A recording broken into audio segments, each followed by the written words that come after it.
What's the deal, family? Ralston Flyman 5. We're back on the radio, SportsMackin, the big podcast. That's the name of the show. We do it every Wednesday, and we do it every Thursday, and it's going to be posted no later than 11 a.m. You know, sometimes a lot of folks want to be late with stuff, with their shit. We do it earlier. We will have it at least at 11 a.m. Sometimes we'll post it earlier, maybe even the night before. But if you go on there, Monday at 11 a.m., Thursday at 11 a.m. on the iTunes store, you search SportsMackin, and that is what the name of the show will be. Download it. We only go about 10, 15 minutes. Some of y'all niggas got serious ADD. You know, y'all sit there and watch ESPN 3 fucking hours of the same shit. We only go 15 minutes, and it's something fresh, unlike what SportsCenter or even First Take will give you. So make sure you download the big podcast, SportsMackin. That's the name of the game, what we're doing. And I want to get into today, I want to talk about, first start with our brother Todd Gurley. Todd Gurley, the Georgia running back, and how all of this stuff relates to the bigger scheme that is the NCAA. And I want to start with Todd Gurley because, you know, the scheme, when I say scheme of NCAA, let me back up. I mean a system that is even further designed to exploit brothers, especially young, strong brothers. Kind of reminds you of the plantation field, a big billion-dollar scheme that exploits strong, fast, able-bodied young black men. Kind of sound the same. That sounds like some 12 years a slave type shit, don't it? A lot of people, some who are very bold in the mainstream media, have tried to compare the NCAA to a slave system, but they've never really gone in on it. They've never really broken down what that means when they say that. And when they do, they come off very, very crass, come off to mainstream media, or mainstream media will try to just kind of dismiss it. Oh, slaves? No. Maybe those niggers need a little money, but they're not slaves. Well, if you break this shit down, look at academic research, read the material, you see a lot of eerie, similar things. And so that brings me to Todd Gurley, because if you haven't followed this story, basically, you can't take money if you're an NCAA athlete for use of your likeness, for use of your autographs, anything. That's been the huge deal with the NCAA nowadays. That's the huge buzz topic. You know, it wasn't that big until Johnny Manziel, the rich white boy from the school I went to, Texas A&M, until he took thousands of dollars for his likeness. You know, because the incidents like this had happened before Manziel and Gurley, but they involved brothers. But now the rich white boy tries to do it. The first one that had a, real powerful lawyer that had money, illegal oil money actually, but that's a whole nother story, in his back pocket. When that guy does it, now it's a big deal. But I digress. Anyway, Todd Gurley, he took $400 in exchange for his autograph. That's basically what happened. He was working with an autograph dealer. The autograph dealer called him out. He called the NCAA on him, say, hey, I got this nigga's money. Autographs. White guy, obviously, some dude, probably something from the little backwoods of Athens down there. He's a Georgia running back, so somewhere in Augusta, some, redneck Atlanta type shit. Who knows, man? Who knows where the fuck he found this dude? But then the dude is now coming out and saying, hey, it's all right. Maybe he should get back in there. I think he should. He should have never been suspended. Well, look here, you fucking cracker. Why did you basically call the police on him? That's like somebody saying, I'm gonna call him up. This nigga robbing my house. Oh shit, I'm sorry. He shouldn't go to jail though. I just called y'all. And so the big lesson from Todd Gurley is this. First off, watch who you fuck with. Watch who you fucking go into business with. Even if you're on a corporate job, do your research on the job. Because a lot of this stuff, you'll find yourself in fucked up situations, especially if you're a brother. So really watch who and what you deal with. Todd Gurley had found himself in a situation with a crazy motherfucker. He probably went up to him and said, hey, nigger, you want about a little cash? Want to make some quick cash? Yeah, well, they be doing that little country twang shit. Give me some of that. Give me a couple autographs, I'll give you $400. Never mind the fact he gonna turn around, save that shit for after he win the Heisman, and flipping for 50 to 100,000. Oh, this nigga got us 400. Exploitation right there. That's not even the NCAA. This is just some random cat. And so that's exactly what happened to him. So you gotta really watch who you fucking with. Watch out. So that's the first lesson. And then the second lesson is just the hypocrisy, the bullshit that is the NCAA. And, you've heard these stories and, everyone's death to the NCAA now.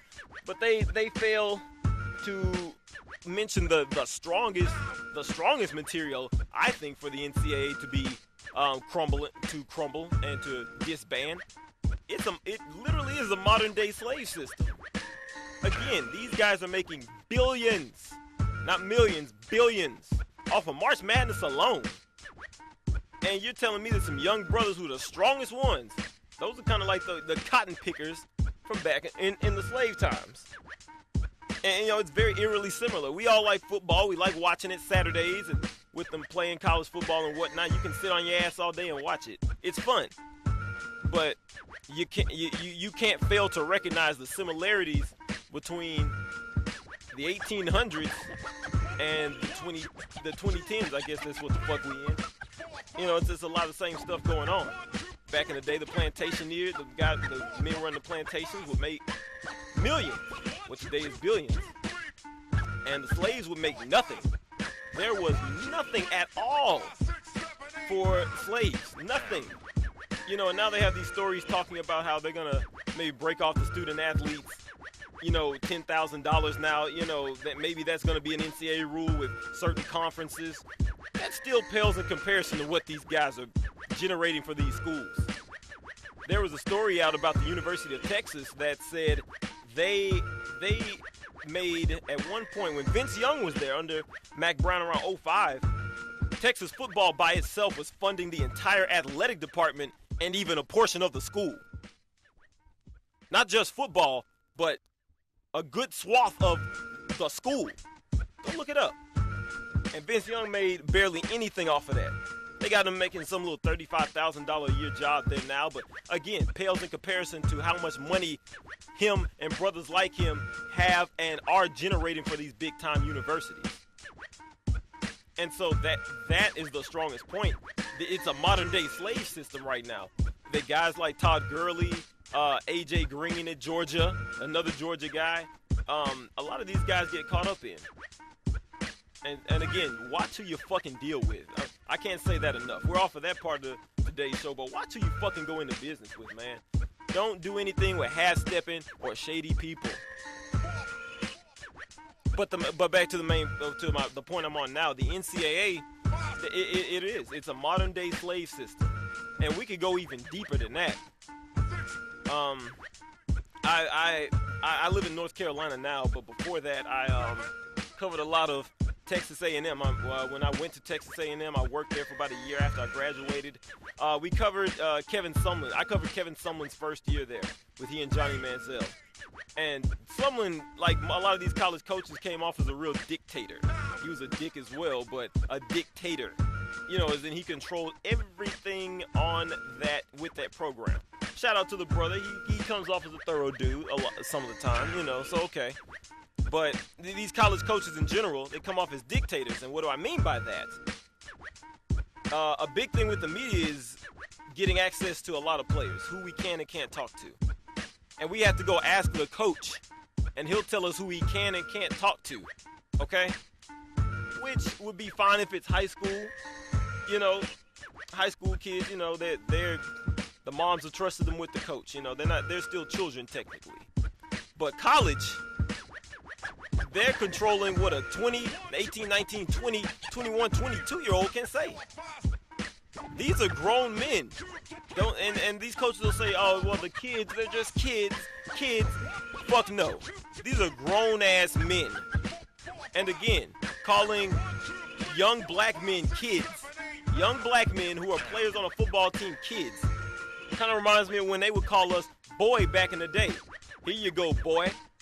Hey, the kid is doing this. That's a grown-ass man out there on that football field. That's why when I'm calling highlights, when I'm doing things like that on the sportscast, I make a point, if they're not in high school, if they're 18 and up, never to call them a kid. Because that is a young man. That is somebody developing into a man. And I make it a point to never call him a kid. I never do that. And that's disturbing. That's another part of the NCAA, just the total control that they exhibit. They control these kids' every move, everything they do. And now some people come out and say, well, Lane, that's what they sign up for. It's the program. Bullshit. Bullshit. You know, and then someone say, well, they're kids, they have to watch themselves. Bullshit. It's a lot of young brothers out here that's young, 22, 23. I mean, I'm 24, that's my age out here handling business. I'm around that age. I handle my own business. It sounds like people are trying to say that young black men aren't smart enough to handle their own shit. So let white daddy take care of everything. Let Nick Saban, Les Miles handle everything. Let Larry Fedora here in North Carolina, let him handle everything.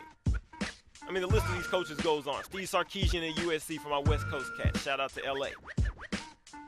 Dan Mullen. What up, Mississippi? What up, Mississippi Delta? Y'all doing good down there? Dan Mullen, number one team in the nation for right now. Good shout out to him. He's a good dude.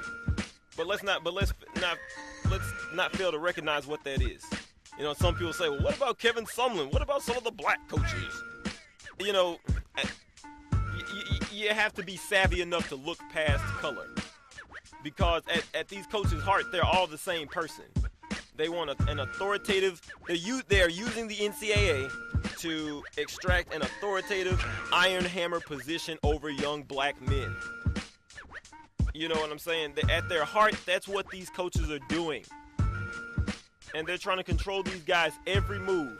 And to bring it back to Todd Gurley, it's a system that sets that stuff up. You know, and so as I close here, just watch out. Watch out for what the NCAA is doing. And especially now, they're going to try and get, you know, mostly old white men who run this shit. They're trying to get real smart now and, you know, offer a little stipend for the players, you know, maybe a full scholarship. Nah, man. And my advice to those players would be no. Don't do that. Jockey for even more money. That little 10 grand they're going to give you, that little extra meal they're going to give you, please. I've seen some of these millionaire boxes. You know, they're eating real good shit. It ain't just some little sad meal. Them motherfuckers up there get fat off of whatever they want, off of your back. When you get injured, when you out there sweating, especially down at A&M fucking 100-degree heat in the summer, you worth more than that. You know, when they got that autonomy rule coming out, it might, like I say, it might be able to make a little money. Jockey for more, man. Don't be happy with the crumbs when you know you can get some slices of the bread. That's what I want to close with. Don't be happy with crumbs when you can get slices of the bread. That's in anything in life.